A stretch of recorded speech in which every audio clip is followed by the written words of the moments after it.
Hi friends, అందరూ ఎలా ఉన్నారు? రీసెంట్గా నిన్నైతే ఒక న్యూస్ అయితే బయటకి బాగా స్ప్రెడ్ అవుతుంది. అదే శర్మిష్ఠా పొన్నోలి అనే ఆమెని అరెస్ట్ చేయడం.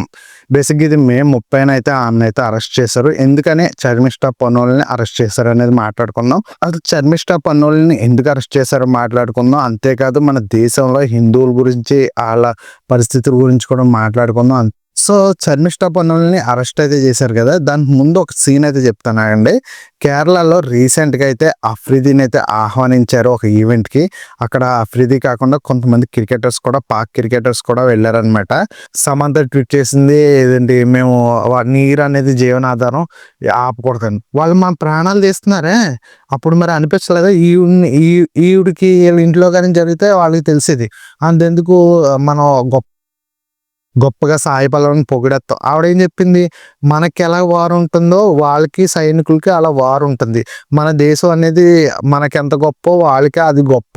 వాళ్ళు ఇక్కడ గొప్ప అనేది క్లియర్గా తెలుస్తుంది. వాళ్ళు మన మీద విషయం చెబుతున్నారు, అది క్లియర్ కట్గా తెలుస్తుంది. వాళ్ళు ఎలా బిహేవ్ చేస్తున్నారు. నీకు మాట్లాడడం రాకపోతే నోరు మూసుకుని కూర్చోవాలి, అంతేగాని ఇష్టం వచ్చినట్టు మాట్లాడడానికి సరిపోదు. అదే పాకిస్తాన్లో మాట్లాడుకుంటే ఊరుకుంటారా? అలా మాట్లాడితే వేసేస్తారు అక్కడ.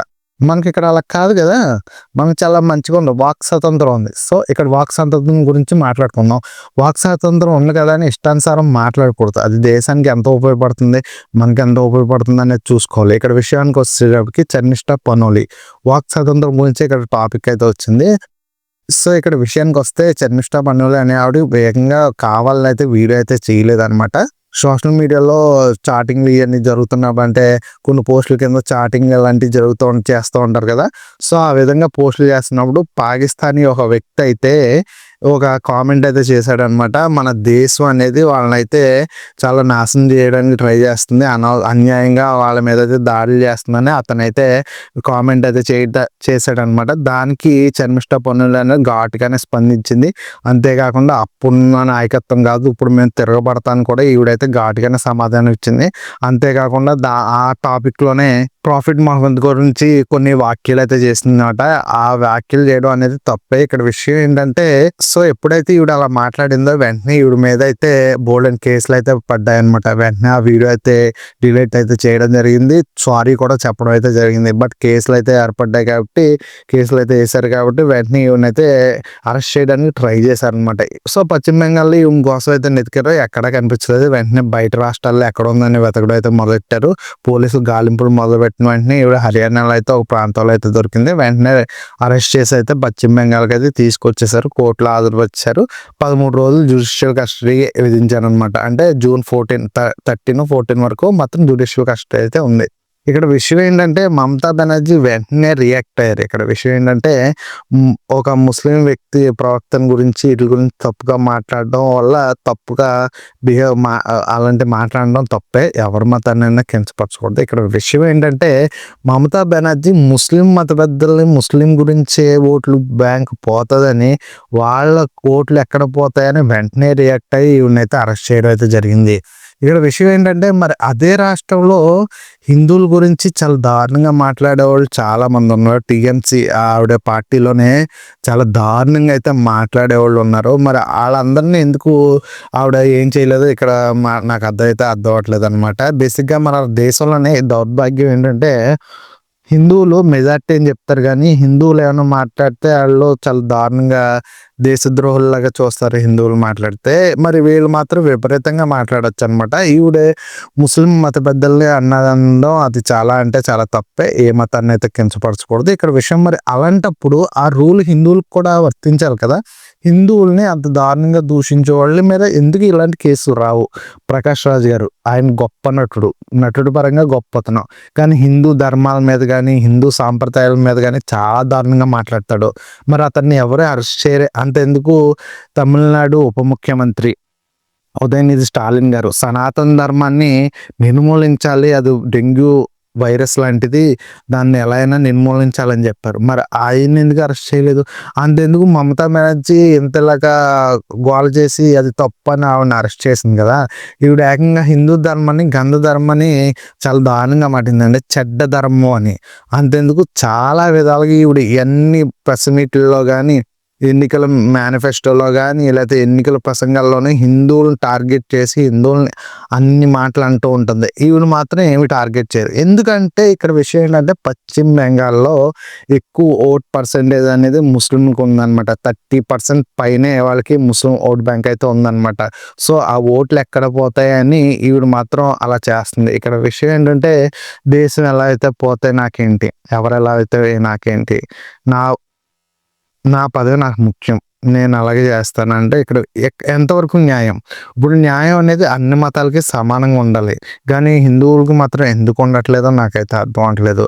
చాలా అంటే చాలా దారుణంగా మాట్లాడతారు. అంతెందుకు షాజహాన్ అనే వ్యక్తి, ఇది మన పశ్చిమ బెంగాల్లో, సో ఆయన ఎంతో మందిని లైంగిక దాడులు చేశాడు, ఎంతో మంది మహిళల్ని దారుణంగా హింసించాడు, ఎన్నో హత్యలు అయితే చేశాడు, భూ వివాదాలు చేశాడు. అలాంటి వ్యక్తిని మీద కేసులు పడితే సరిగ్గా పట్టించుకోలేదు. అంతెందుకు ఆర్కేర్ హాస్పిటల్లో ఒక యువతిని దారుణంగా చంపేశారు. ఆ విషయంలో కేసు రెస్పాండ్ అవ్వడానికి పోలీసులు ఎఫ్ఐఆర్ రాయడానికి 2 రోజుల పైన పట్టింది.